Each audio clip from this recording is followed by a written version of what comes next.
According to the International Organization for Migration, or IOM, the number of trafficking victims assisted across Southeast Asia has more than tripled, from 296 cases in 2022 to 1,093 cases in 2025. A report by the United Nations Office on Drugs and Crime, or UNODC, showed that victims who are deceived through fraudulent recruitment and trafficked into forced labor for cybercrime activities comes from more than 40 countries.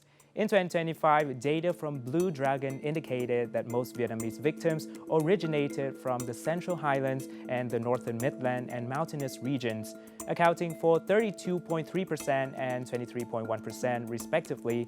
Meanwhile, analysis of 978 cases supported by IOM and its partner in 2023 showed that 76% of victims were male, many of them young people with basic IT and language skills, lured by promises of high-paying jobs abroad.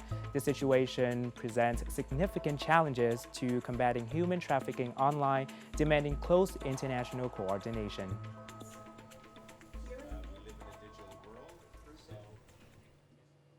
And now let's hear from Ms. Kendra Rinas, Chief of Mission at IOM Viet Nam, on the causes behind this growing trend and the measures being taken to protect young workers and promote safer migration across the region.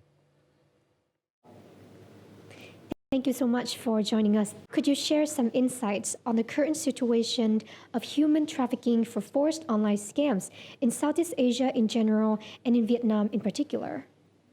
Great. Well, thank you so much for having me here with you today on this very important topic. So Vietnam has a rich culture of migration, and we're seeing more and more that young people want economic opportunities to go abroad and work and then send money back to Vietnam.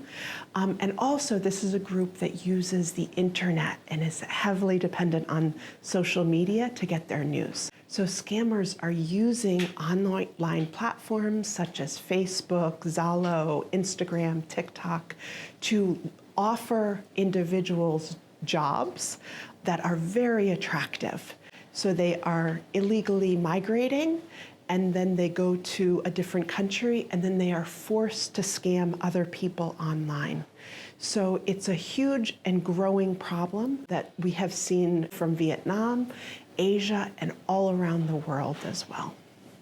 In your opinion, why has human trafficking for forced online scams become widespread in Southeast Asia and in this country, Vietnam? Well, I think it's a lot of different push and pull factors. There's a large population of very well-educated young people. They want to earn money. They want to be a productive member of society. And if they don't feel like they can do that in their own community, they want to work overseas. And also the heavily reliance on online systems. That combination is luring people to potentially be trafficked and into forced labor.